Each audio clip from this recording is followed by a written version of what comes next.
Good evening. I'm Bradley Graham, co-owner of Politics and Prose, along with my wife, Lissa.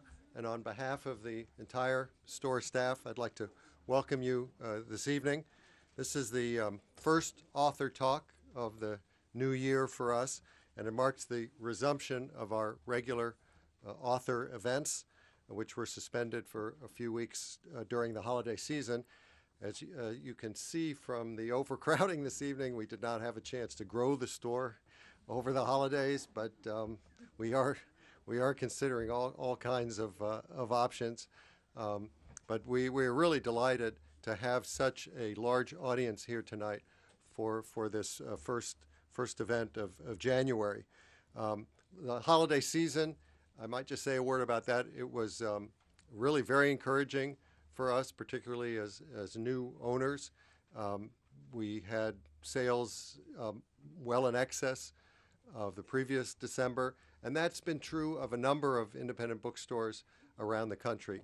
Of course, there are a number of challenges ahead with e-books and online sales, but we're very encouraged and we're very grateful for your continued loyalty and patronage.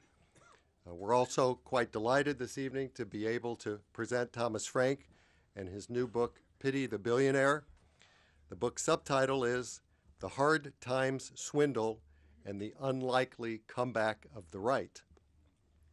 And there's certainly no question about it. The right is back.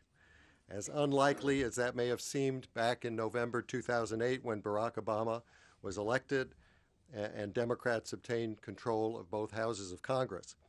Tom looks at this resurgence of the right, the reasons for it, and what it portends for the future. Now, of course, a big political year is just getting started, and we wouldn't be Politics and Prose if we weren't planning on featuring a number of political books in the months ahead and holding a number of discussions about this election season. So we're very fortunate to have Tom to kick things off for us. As a journalist and commentator, Tom has been writing about politics and culture in the United States for some time now. He has a PhD in history from the University of Chicago and a reputation as one of the most articulate, provocative voices on the left. He was a former opinion columnist for the Wall Street Journal and the founding editor of the Baffler magazine. And by the way, I was just informed that we will soon be carrying the Baffler magazine. I hope you do. And since late 2010, he has been writing the monthly Easy Chair column for Harper's Magazine. Tom lives in the Washington area and has appeared at Politics and Prose at least for the last two of his several books, What's the Matter with Kansas, which was published in 2004, and The Wrecking Crew, which came out in 2008. He's written, this is his fifth book, and he's also edited a couple of anthologies. In this new book, Tom argues that the right has managed to resurrect itself largely by taking advantage of public anger about the disastrous condition of the economy. They have offered an appealing narrative, he writes, about what went wrong, placing the blame not on Wall Street, but on government. And rather than acknowledge that their notions of laissez-faire, hands-off economic free play were badly undercut by the realities of excess and mismanagement, they have, in Tom's view, upped the ante and become even more ideological, even more insistent about their free market idealism.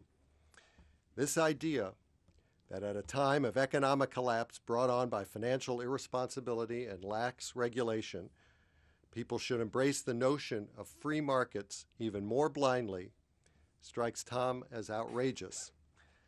Imagine, he says, if the public had demanded dozens of new nuclear power plants in the days after the 3 Mile Island disaster, or if we had reacted to Watergate by making Richard Nixon a national hero. It sounds crazy, doesn't it? Of course, a number of non-economic issues continue to contribute to the ongoing strength of the conservative movement in the United States. No doubt such issues as abortion, gay marriage, and immigration will factor in this year's election campaign and help galvanize the right. but the economy is almost certain to be a major subject of contention, and Tom's book makes important points to keep in mind. He shows, for instance, how the Republicans, at least so far, have been more successful than Democrats in defining the terms of the debate, and his essential argument about the right having provided a compelling vehicle for popular anger is a significant consideration. I'm sure Tom will have other interesting points to make this evening, and I'll turn the microphone over to him in a second. But first, let me remind you all, please, to silence your cell phones if you haven't already. Tom plans to speak for 15 or 20 minutes, and then he'll take questions. And if you have a question, please step up to this one microphone that we have in the center. As you can tell, we have C-SPAN here this evening, and we like to record all our events to make them available on the website. So now, please join me in welcoming Thomas Frank.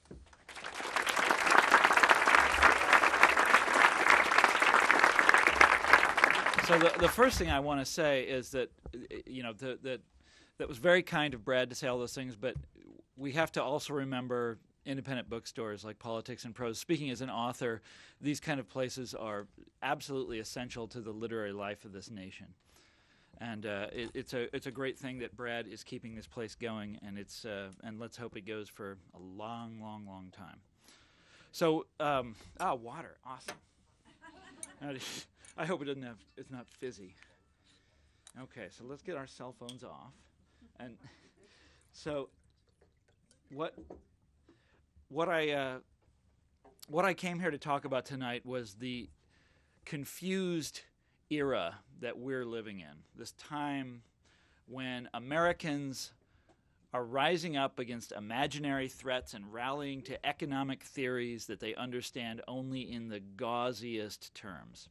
I'm going to talk tonight about a country where fears of a radical takeover became epidemic, even though radicals themselves had long since ceased to play any role in the national life.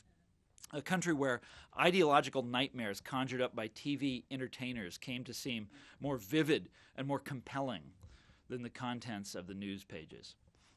But if you look at it from a different perspective, this is actually a miraculous time. It's a great awakening, as some people put it. It's a revival crusade in which the gospel is the old-time religion of the free market. It's an era of grassroots rebellion and the incredible recovery of the conservative political movement from the gloomy depths of defeat. And let's confess that there is indeed something miraculous, something astonishing about this recovery. Consider the barest facts, okay? This is the fourth successful conservative uprising to happen in my lifetime.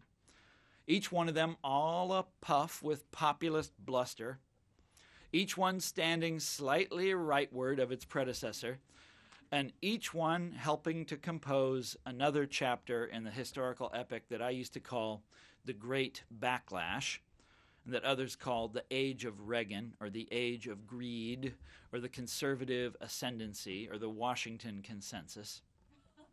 But think about it this way. It's now been 32 years since the supply-side revolution conquered this city, since the free market faith became the dogma of the nation's ruling class, shared by large numbers of Democrats as well as Republicans. And since then, we have lived through decades of deregulation and de-unionization and privatization and free trade agreements of every kind. The free market ideal has been projected into every corner of the nation's life. Universities try to put themselves on a market-based footing these days, so do hospitals, electric utilities, museums, so does the post office, the CIA, the U.S. Army. And now, after all of this has been going on for decades, we have a people's uprising demanding that we embrace the free market ideology, right? And this only a short time after that ideology led the world into the greatest economic catastrophe in living memory. Amazing, amazing is right. That's the word. Unlikely would also be right. Preposterous would be even righter. Back in 2008, the country's financial system suffered an epic breakdown and largely the result, as nearly every serious observer agrees, of the